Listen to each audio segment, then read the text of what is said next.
Wow, what a spectacular intro for the first week of Weird News. What is it?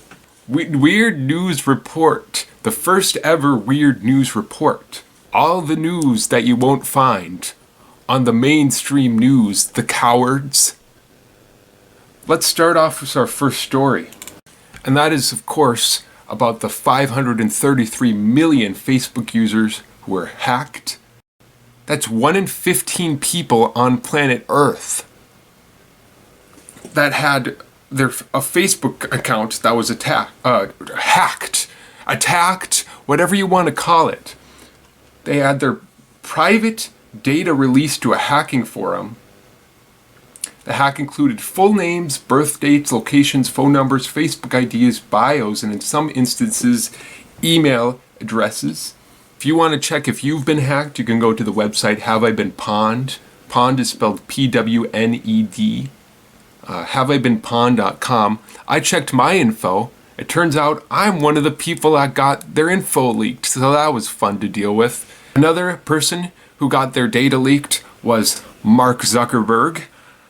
Whoopsie doodles. And among his leaked info includes his phone number, includes his name, location, marriage details, birth date, phaser, user ID, and his phone number. Well, there you go.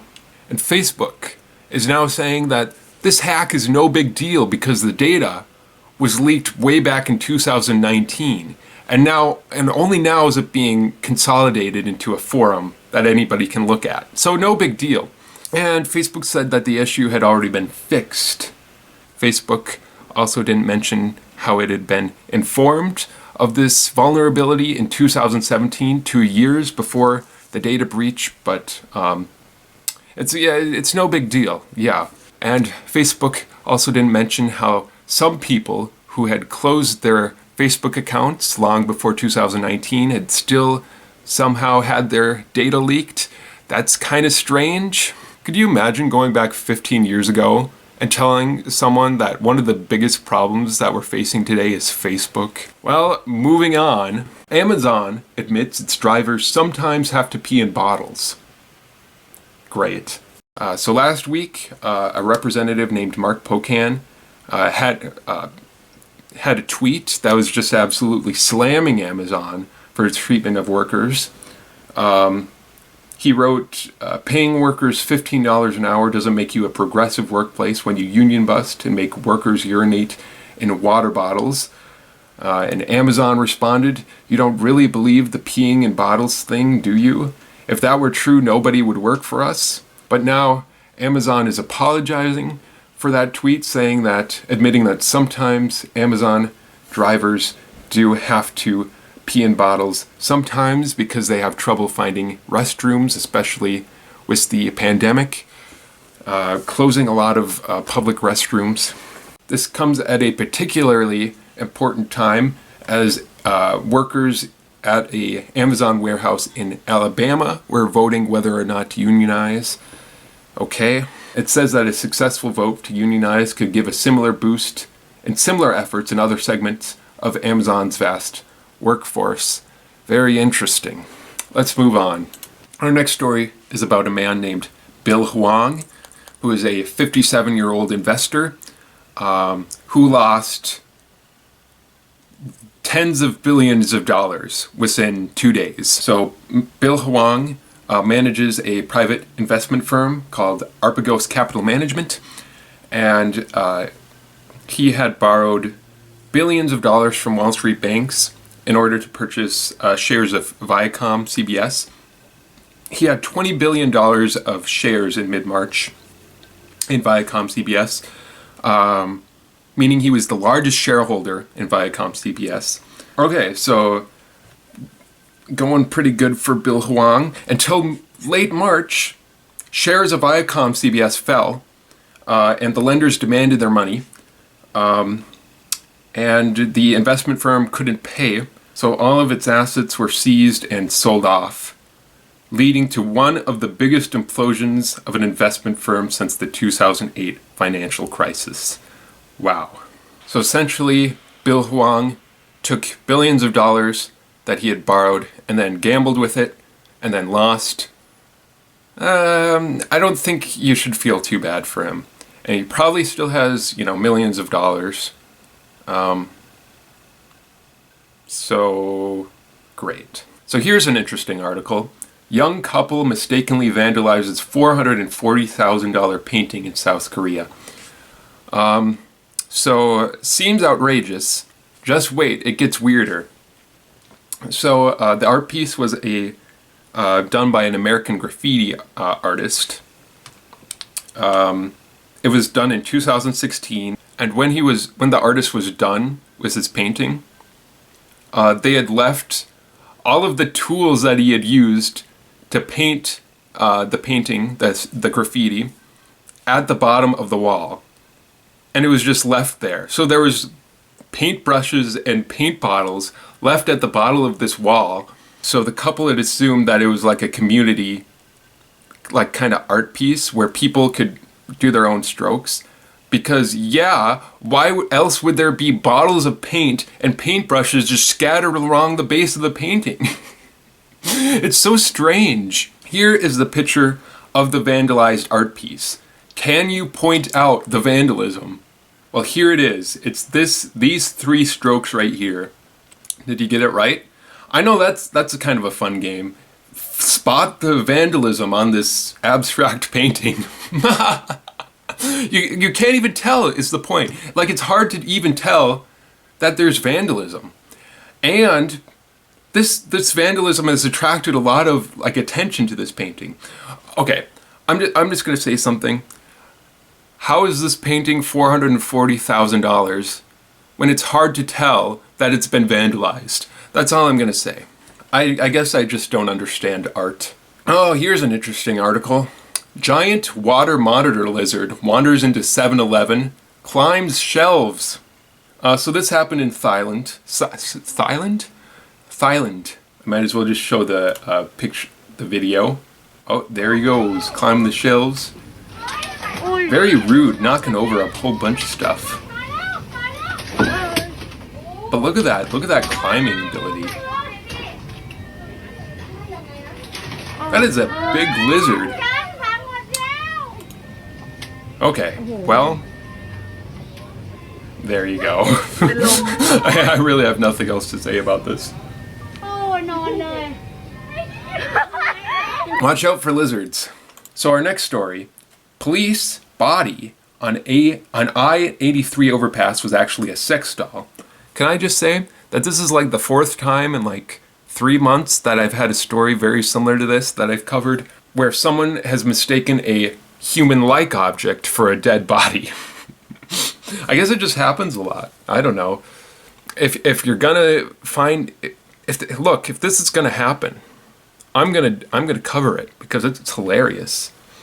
So apparently, police showed up to the scene expecting a body, found a 6-foot-tall sex doll, and then they disposed of it in a dumpster.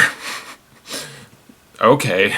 So our next story. Immigrant from France fails Quebec's French test for newcomers. So a man who is speaking almost exclusively French for his entire life tried immigrating to Quebec only to fail the French speaking test, despite being fluent in French. Of course, this does raise the question of, is the French test in Quebec maybe a little too hard? And the man was able to retake the French test and pass, but it's still kind of ridiculous. It also says that in 2019, Quebec denied a PhD student from France after bureaucrats ruled her level of French was inadequate enough because one of her chapters in her thesis was in English. Yeah, although that was overturned because of widespread media coverage, but it is kind of outrageous. But I don't live in Quebec, so I don't really care.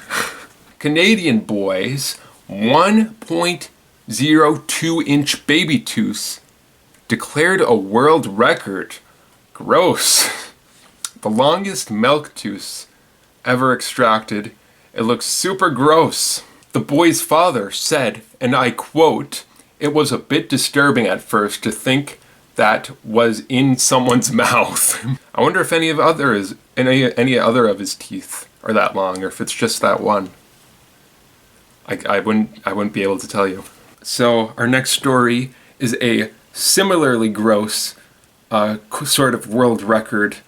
World's longest fingernails clipped at 288.8 inches. Yeah, that's not... Why would you do that? Because you can't, like... You can't type. You can't... Everybody looks at you weird. I don't know. I'm distraught. This is the same woman who already held the record in 2017 when her nails were 226.9 inches. This woman just likes to have long nails. It's so weird. It's so gross. I just can't handle it. Let's move on. So our next story. Off-duty firefighter removes 15,000 bees from car in grocery store parking lot. Okay, so there was a man in New Mexico, and he had parked his car and had gone into the grocery store and was gone for like 10 minutes. And he came back out, and there was a swarm of 15,000 bees in his car. You know what? That is a bummer. So he called 911, naturally, and there was a firefighter. Luckily, there was a firefighter named Jesse Johnson who was summoned. Turns out he has beekeeping experience, which is very, very convenient. The firefighter, Johnson, said it was common for bee colonies to split off in the spring, and the bees probably saw the man's open car window and saw it, and were just saw that as a welcome invitation into this poor man's car. But luckily, when bees are swarming, when they don't actually have a home formed yet, they're pretty docile. So the firefighter was able to collect all the bees, put it in a box, and now is part of the firefighter's bee collection. So our final story. Cincinnati police probe reported sightings of loose monkeys. So the Cincinnati police have received multiple reports of monkey sightings on the west side of Cincinnati. Apparently, a bunch of citizens of Cincinnati saw last Wednesday night in a cemetery, saw 5 monkeys swinging from the trees, and they took footage from that incident. Here it is. They were swinging from the trees. You can hear the monkeys hooting and hollering, hey, there's one and down below kind of moving around. It's right there. Look, you can see them. Look where they're shining the light. What's weird is that the police have not confirmed that these are monkeys for a number of reasons. For one, the Cincinnati Zoo have said that all of their monkeys are accounted for, and no one has. If these alleged monkeys are monkeys and they come from, say, a private collection, it's weird because no one has called the police calling about their escaped monkeys. They're not gonna let you grab them. I'll tell you right now, they're gonna try to. And the police say that the footage is not clear enough to say that these are monkeys. So the police have not confirmed that these are monkeys. But if they're not monkeys, then what are they? This is weird, right? So there could just be 5 monkeys loose in Cincinnati right now, and police are doing nothing to stop them. This is madness. Very weird, right? Okay, well, with the monkey mystery, I think that's enough to close out this wonderful weird news. What is it called? Weird News Report. This is Weird News Report. Signing off.